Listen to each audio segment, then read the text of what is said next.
Do you think that you could really tell the difference between these two?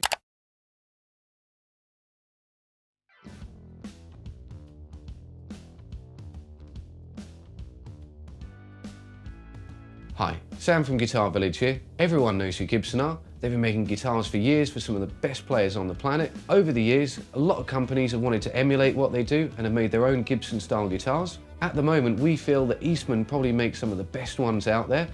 And in this video, we're going to do a direct comparison with our top 3 models. We're going with 59 Les Paul, a Les Paul Junior and a 335. Let's get started.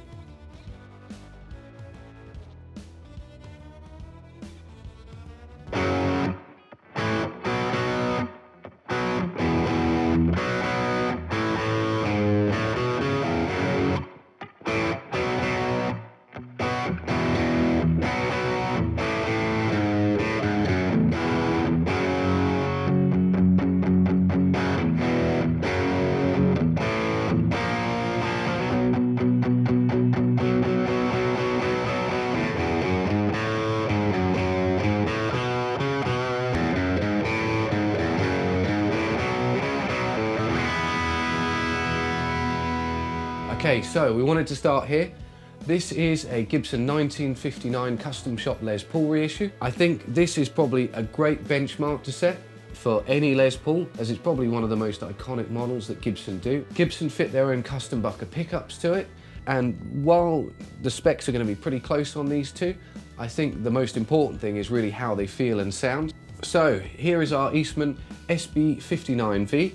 Eastman fit their own antique varnish finish to this, which is aged, so it's a little bit heavier aged than maybe the Gibson is, but it's not a million miles off, so I think the comparison is very good.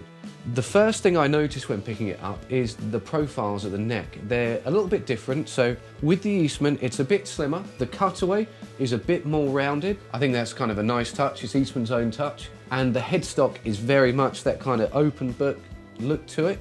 In terms of specs and hardware and things, there's 2 things that really jump out on this for me. You've got an ebony fretboard where you're going to have rosewood on the 59 reissue Gibson, and Eastman have also got Lola to make their own custom wound and aged imperial humbuckers, and they sound very good. Overall, I think the direct comparison with the feel of the guitar is maybe the Eastman's a bit lighter. Both guitars are very resonant. Maybe the Eastman actually just nudges it a bit for me. If we had someone in that was blindfolded and they were trying both of these, I think they're going to find it really hard to tell the difference between the two, and I think some people are going to prefer the Eastman to the Gibson.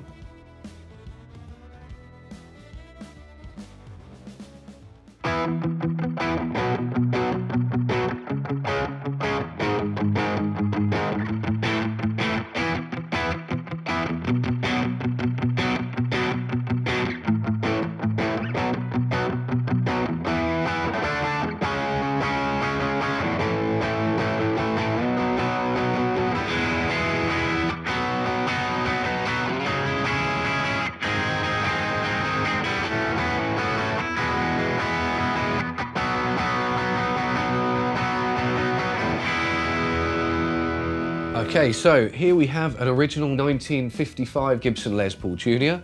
This is a very cool guitar, part of our private collection here at the shop. This guitar has seen a lot of action over the years. It's still pretty original. It's got the original P90 in there, which sounds great. What I particularly like about this guitar is how the neck profile feels. It's not massive, like you might see on some of the earlier Gibson reissues, but it is nicely rounded and it does feel somewhat chunky. This is Eastman's SB55V. It's an antique varnish finish, just like the last Les Paul we were showing. So it's got some aging on there, a bit of patina to the hardware, and instantly when I pick this up, it feels slightly heavier than the Gibson Les Paul Junior. What I like about this neck profile is it's got almost like a soft V to the back of it. I felt like this one is maybe just a bit tighter feeling. Other little bits that I noticed, one of the biggest things was the favor bridge on this one.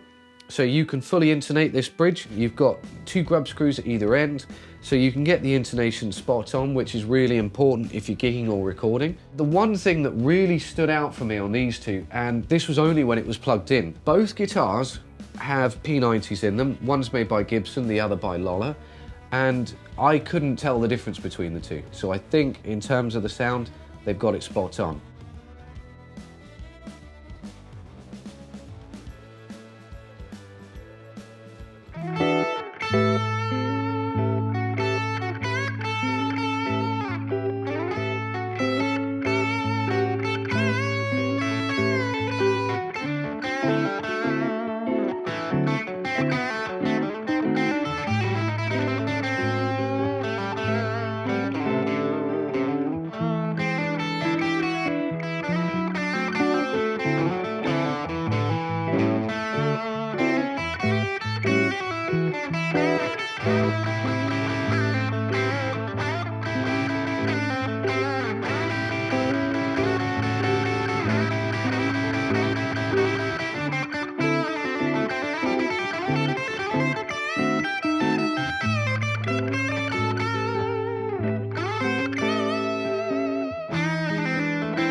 Last in our top 3 is the Gibson ES335.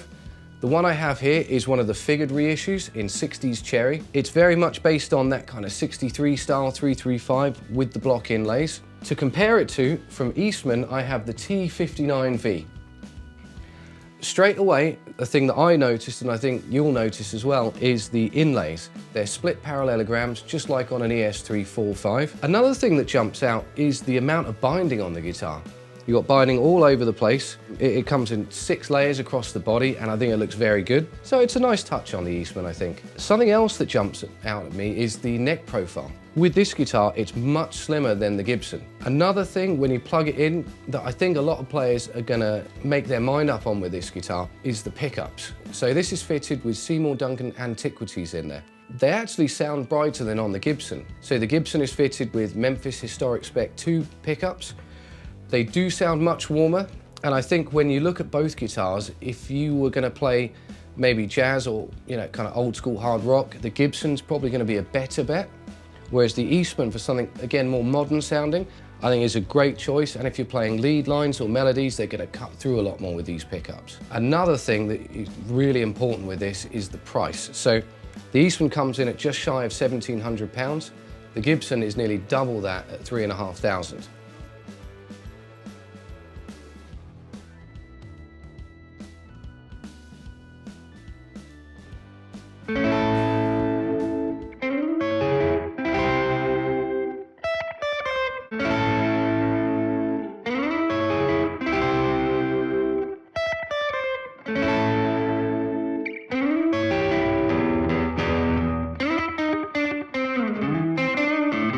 Okay, so here we have a Gibson ES330 TDC. This didn't make the list with our Eastman comparison with their T64V, purely because Gibson isn't making the 330 at the moment. So luckily we have this original 1962 in stock, so we can do a comparison. Let's grab the Eastman out and see what we think. So in terms of feel, instantly this guitar is very close to the 62. The neck profiles are very similar. One thing that I do very much like about this Eastman in particular is that it feels very much like an old 330, but it's a bit more refined. The pickups, again, are Lollas. They're dog-ear P90s, which Eastman very much favour on a lot of the P90 models. I actually preferred the sound of these to the Gibson. They're much fuller. The bridge pickup has got a bit more output, so if you want to cut through the mix better, it's going to be perfect. I think if I'm completely honest, if I had to choose between one of these two guitars, I think there would be no doubt in my mind which one to go for. Okay, so there was our Gibson versus Eastman comparison. I think the test proved that the Eastmans are about 95% of the way there to getting that Gibson sound and feel. The biggest factor for people is going to be the price. If you want a Gibson guitar and you don't want to spend X amount, you want something for maybe a third or a quarter of the price, you're not going to go wrong with Eastman. The main thing for people to think about as well is a lot of guys can't get over the fact that it doesn't say Gibson on the headstock, and that's great. You know, there's going to be loads of Gibsons available, but for the people that aren't as bothered and don't want to spend the Gibson money, this is the guitar for you. So we're going to be doing new videos every Friday, and if you want to check them out, please subscribe to the channel, and if you like this video, give us a like.